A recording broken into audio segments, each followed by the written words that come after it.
Saya sendiri itu bisa dibeli mulai 17 Januari jam 10 pagi. Nah, 2 hari dari sekarang langsung ya.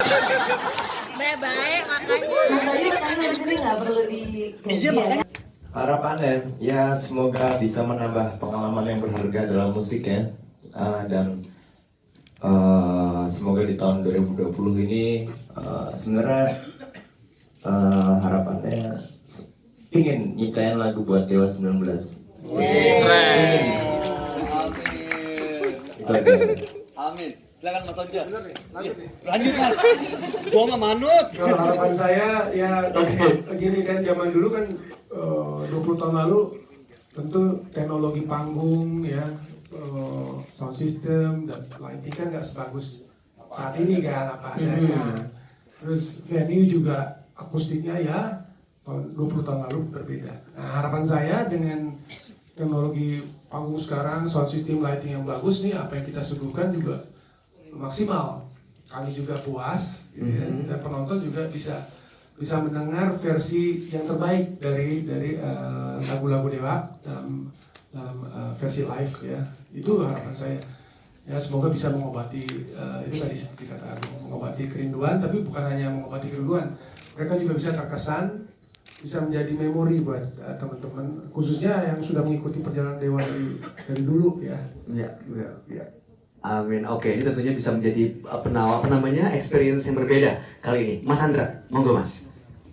Bingung ngomong apa udah kayaknya. Harapannya apa buat Mas Andra pribadi? Ya harapannya semoga, kalau saya pertama semoga ini berlanjut ya, sukses, jadi tambah lagi kotanya, semakin banyak semakin baik. 20 ya. Dan ya semoga para dewa yang lawas, yang lama, mungkin sempat nonton Dewa minus Dani, sekarang bisa melihat kita bareng lagi gitu. Dan semoga dengan berjalannya konser ini nantinya kita semua akan jadi semangat bikin single atau album. Benar ya Mas ya, ini paling ditunggu banget loh sama seluruh bala dewa. Harapannya itu.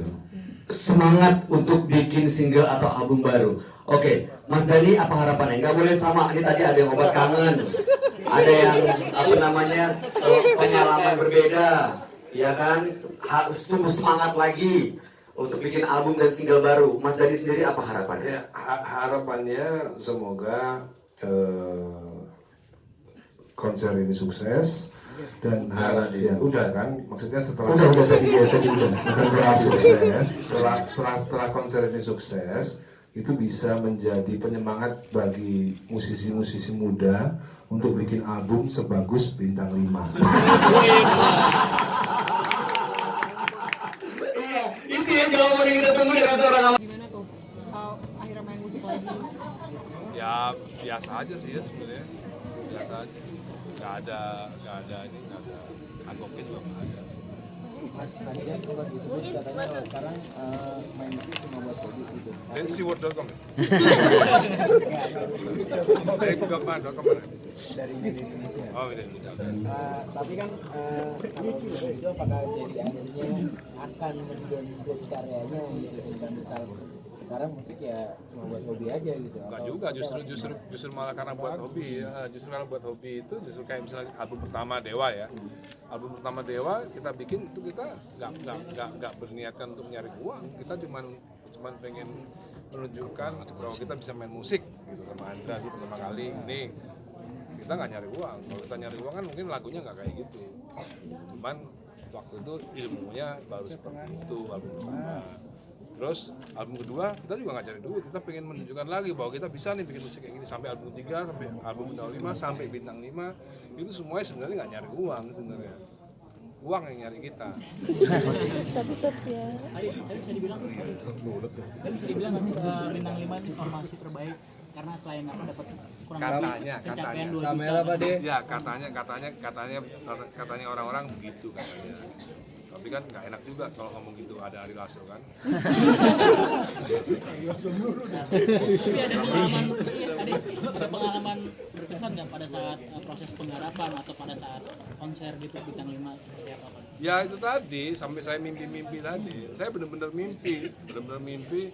Habis Slank manggung, terus Dewa manggung, nyanyi Onco, orang pada pulang semua. Itu mimpi beneran itu. Tapi ternyata mimpinya 180 derajat berbeda dengan kenyataannya. Pas saat itu ada ketakutan, Saking takutnya, ya. Mas Onco di-push nggak sih sama Mas Dani untuk gimana gitu? Karena kan pada saat itu katanya takut banget tuh. Oh iyalah, kita sempat berantem ya. Sempat kita waktu itu saya, Andra sama Tio sempat memaksa Once untuk les vokal. Once-nya marah. Soalnya saya kan waktu itu kan, gue inget ya, saya tuh ada 5,5 tahun tuh. Akhirnya ngomong. Nggak pernah nyanyi. Nggak pernah nyanyi kan. Iya. Jadi meskipun saya udah kenal banyak musisi, saya udah rekaman tahun 91 gitu, tapi itu ada masa di mana saya nggak pernah nyanyi. Nah, kebetulan ketemu dengan Dewa waktu itu bikin album Bintang 5, saya mesti latihan lagi gitu ya. Dan itu memang nggak gampang karena kan tadi kata Dani, ini penentuan juga. Nah, ini jalan apa enggak? Saya aja mikir gini kok. Dulu saya punya angan-angan sih album solo aja sendiri ya. Lalu ada karir juga lah buat kantoran gitu ya. Setelah saya 5,5 tahun nggak nyanyi tuh saya pikir diajak Dewa nih gimana ya? Kalau saya lebih dikit rekamannya, jualnya gitu, saya berhenti aja deh. Ini gagal nih, man. Tapi ternyata lebih banyak daripada album sebelumnya. Mungkin juga karena trennya memang lagi naik ya, penjualan. Tapi yang jelas kita memang berhasil membuat rekor baru penjualan ini dan ya udah itu sempat ribut ya. Lupa jangan lu. Ingat ya? Iya, kan ini kalimatnya saya ingat kalimatnya. I'm ready to quit, man. Bahasa Inggris. Bahasa Inggris, iya. Udah jago bahasa Inggris. I'm ready to quit. Saya ingat dulu lagi. Gua kan lagi kerja juga waktu di lembaga riset ya. Ya karena kita bebannya berat lah. Nah, bebannya berat Dewa. Saya juga sebenarnya ya ada beban juga ya. Ini kalau nggak berhasil, waduh, saya juga jadi kena juga nih gitu. Jadi kita harus persiapin semua, benar juga ya. Siapin semua benar-benar. Tapi memang mungkin waktu itu umurnya pada 29, 28, energi masih kencang, masih antusias banget. Nanti kita lihat aja. Sorry. Harus selesai ya. Takut ini bayarnya lebih mahal nanti kalau lama. Terima kasih ya.